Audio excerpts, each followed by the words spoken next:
Hi, I'm Dan Aubuchon, and welcome back to the Joy of Tennis Teaching. Today, we're going to show you a roadmap for stroke improvement, and that's called the 5 dimensions of tennis. When you learn the game, it would be great if you could learn the strokes in these steps. And a lot of times I'll have young tennis coaches come to me and say, my student's game looks okay, so I don't really know what to work on. And we go about stroke improvement in a really random, haphazard manner.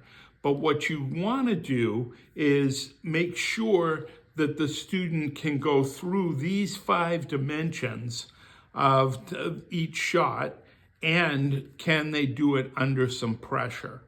So the 5 dimensions are: number 1, get it in; number 2, direction; number 3, depth; number 4, spin; and number 5, speed or power. So what we want to do is test out those things, but under pressure. One of the greatest mistakes that we make in lessons is we make the conditions too perfect, too easy for the student, and they get an unrealistic view of, geez, my forehand and backhand are both great, because the pro has given you nothing but perfect feeds for the entire lesson. So let's talk about dimension number 1, get it in. Getting it in means executing the basics of the stroke so that the ball goes over the net and lands inside the lines. That's very easy when you're first starting off and the pro's giving you perfect shots. Can you do it on the move? Can you do it if you're running fast to chase a wide ball? Can you do it if the ball is higher or lower? Can you adjust your contact point and still control the ball and get it in what we call an emergency situation? If you can do that, then you're ready for dimension number 2. Dimension number 2 is direction. And this is really an important one, and surprisingly one that even some very good players don't understand fully. It means, can you make the ball go in the direction that you want it to go when you want it to go there? And that's the 2 directions on the tennis court are cross court and down the line. Now, sometimes players will say, well, you're forgetting inside out cross court. Let's just think of inside out as an exaggerated down the line, because the way to learn inside out is to position yourself on that side of the court, but hit it very late. And that very late gets us to what controls direction. Direction for every player that's ever played the game is controlled by their point of contact. And by that we mean how early or how late you hit the ball. If you're making contact with the ball right in the middle of your stance and sending the ball straight down the middle of the court, that's a good way to calibrate your directional control. That's why a lot of times when I'm teaching, I'll start the student off with a target that's right down the middle. Once they can control the ball to the middle of the court, then I'll have them learn how to hit cross court by taking that ball a little bit earlier. And then they can make me, the teacher, or their opponent run cross court. Then go middle cross court, middle cross court. Now you're ready to go down the line. Can you take that ball so that it goes straight down the line? Again, you do that by taking the ball later. And make sure we don't confuse this late and early thing with taking the ball on the rise. A lot of times in today's tennis world, people think taking it early means taking it on the rise. What I'm talking about is the normal bounce, making your contact point earlier or later.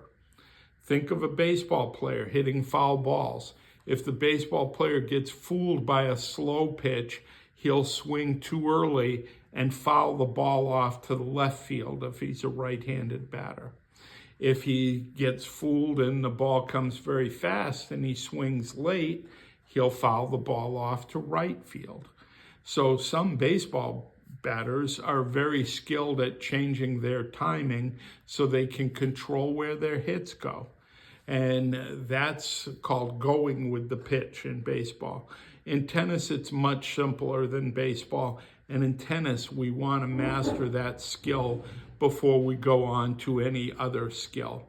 So make sure that you're getting that feeling of early and late and controlling the direction. The third dimension is the dimension of depth. And when we're talking depth, we want to understand that we mean deep and short. Can you control the ball so that you're hitting the ball deep in the court when you need to? Can you make the ball go short to exploit the weakness of an opponent who can run forward very well?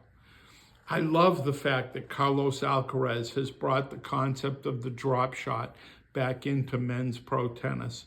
Carlos is brilliant at hitting the drop shot from very tough positions on the court, and he loves to use it in high pressure situations, in tiebreakers or on important points. And this has forced other players in the game to learn how not only to deal with Carlos's drop shot, but they also see the value in learning how to hit a drop shot themselves.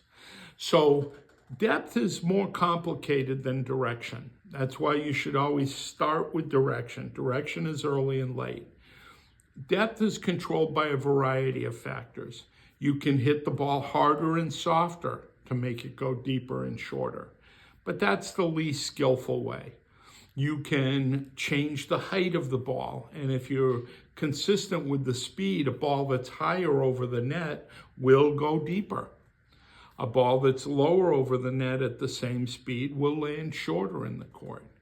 But the best way of learning to control depth is understanding, manipulating your length of contact.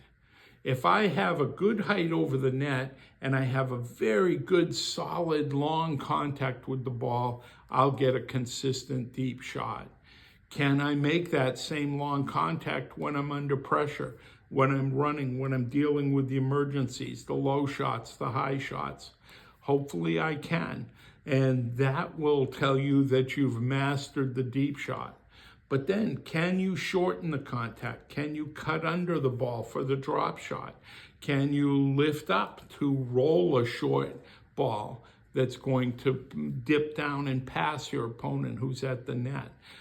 Depth can take a long time to master, and you want to be able to master all aspects of depth. So our first three dimensions are get it in and be able to do it under pressure, direction and be able to do it under pressure in an emergency when you're on the run. Learn how to control that direction. See how extreme you can make the directions on the court. And then the third dimension of depth. We're going to leave dimension 4 and 5 for our next video, but I think you have plenty to work on coming out of here. So go out on the court and be joyful.